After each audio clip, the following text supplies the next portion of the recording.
officials to kindly initiative not only in create. I stand here on behalf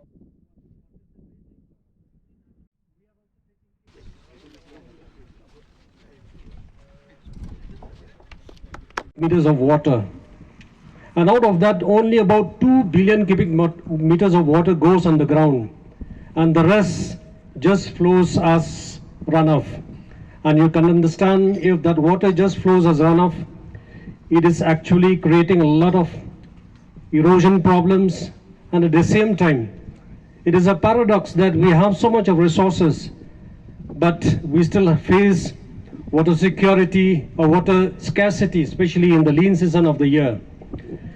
Against this backdrop, this project was conceptualized to harness and to harvest the water that we have so much during the monsoon, and the same water can be used judiciously in the lean season of the year to address not only drinking water needs, but also to ensure that these structures, they are also acting as life-saving irrigation. We are living in an age where climate change is being felt right here in our state. If there is a slight delay in the coming of monsoon, at least these structures will be like a life-saving structures for our farmers to initiate their farming activities till the arrival of the monsoon. Of late, we have also seen the kind of catastrophe that monsoon has brought in the northern state of India, like in Jammu and Kashmir, Himachal and Uttarakhand. And we are also looking at these structures as flood control structures. We know that data shows that the amount of rain that we usually receive in 6 to 7 months, it is now being concentrated in just a matter of months or a week. Instead of allowing the water to get infiltrated and recharge our aquifers, in fact, all the water, because of the intensity, high intensity of rainfall, it has really created a lot of havocs, not only resulting in landslide, landslip, soil erosion, but many lives and property has been lost. So, sir, creating these networks of water harvesting structures across the state is also not only to address water security for drinking and irrigation, but also to actually use these structures as life-saving irrigation structure, and also to control floods. This is the first state in the country to come up with the water policy. So with this water policy, in line with this water policy, all these soil and water conservation projects, which is called climate adaptive community-based water harvesting projects, are being come up. The government, under the leadership of Conrad K. Sangma, has already initiated this project long back, but practically the implementation is starting now. Most of the projects under this climate adaptive community-based projects are being implemented already across the state, which is 530 water harvesting structures across 12 districts, and where 12,000 hectares of catchment area will be conserving forests and preventing soil erosions.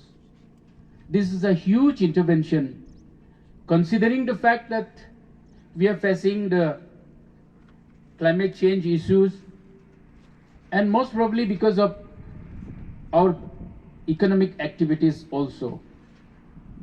It might be knowingly or unknowingly, because of our economic activities, we are losing our catchment areas, we are losing our water sources in every part of our state. Since I am looking after the PHE department also, I would like to share with you. Under PHE department, Jal Jeevan Mission implementation is already 82% plus now, as of now.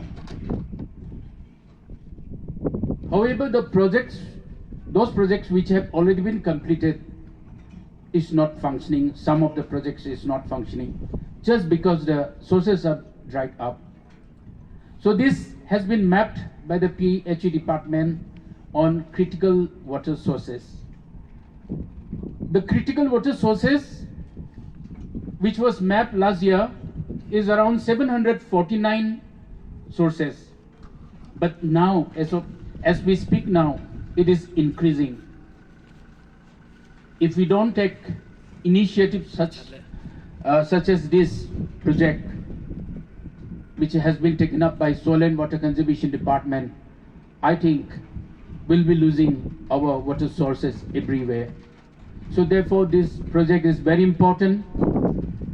I am very happy that community is taking very proactively in preserving, in taking over ownership of these projects. I would also appeal the community leaders that under JJM projects also, we have to take the ownership. Most of the projects which have been completed and handed over to the community leaders in JJM projects, most of our community leaders are not taking the ownership. Some of the projects which are already completed, on the day when the project was handed over, all the households were receiving waters. But after 2-3 months, when the community leaders cannot come together unanimously to go for a collection of usual church monies from the villagers, the project is abandoned, and then the project is not functional at all.